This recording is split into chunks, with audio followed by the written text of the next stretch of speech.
Early on the morning of Saturday, 5th September 2020, Isaiah and his cousin Joel Henry arose from their beds and set off for a trip to the Backdam farmlands.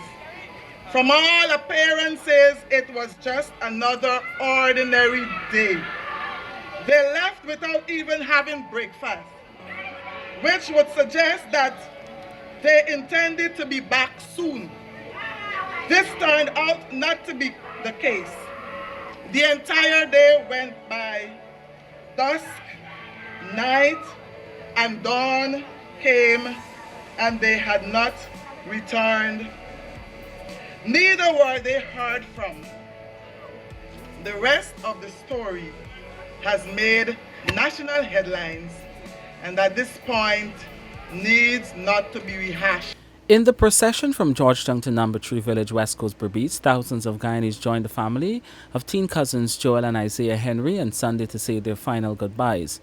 Throughout the day's activities, which included several viewings and services, there was a resounding call for justice to be served, and swiftly so, for the murdered boys. The day's events began with a private viewing of the murdered Henry boys at the Sandys Funeral Home, Georgetown, where President Irfan Ali and opposition leader Joseph Harmon attended. The president was among the first persons to join family members for the viewing of the boys ahead of a procession to Number 3 Village, West Coast Berbice, where they were laid to rest. Reflecting on the manner in which the boys died, President Ali said, "The day marked a very sad day for Guyana." He said the best honor for the memory of the boys should be a commitment to peace and unity. The murders of Joel, Isaiah, and Harish did not occur in a vacuum, and the reaction to their awful, brutal deaths did not occur without context. We collectively have all contributed to the creation of this horribly deformed society we call Guyana, which has enabled the perpetrators of these gruesome murders to feel sufficiently secure that they could engage in such acts of barbarity. Following the private viewing, scores of persons were given the opportunity to pay their respects at a farewell service organized by the International Decade for People of African Descent Assembly Guyana. The service was held at the Parade Ground, Middle and Carmichael Streets, Georgetown. The common call among speakers who delivered remarks was for justice, peace, and unity. My brother loved joking around with his family. There was never a dull moment when he was around. I remember him liking to suck his finger, and he was always goofing around.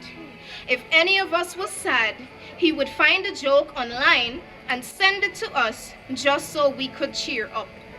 He loved social media, and he used it to share jokes, cheer others up, and post pictures of his niece, who he adores, on his status.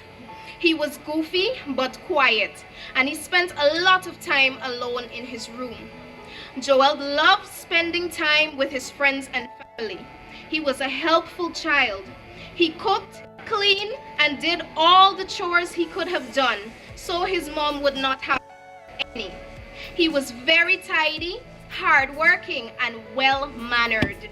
Joel was an innocent soul, our sweet baby brother. He was handsome and always well put together and took pride in his appearance. Isaiah was a very fun-loving and jovial child who loved to dress up and have his own money in his pocket. He was also very fond of playing cricket.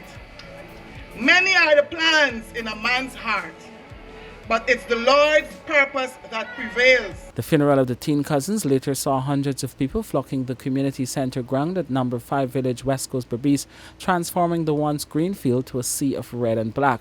The boys were laid to rest amid a show of support and continued calls for justice, even as family members remember their lives through a series of glowing tributes.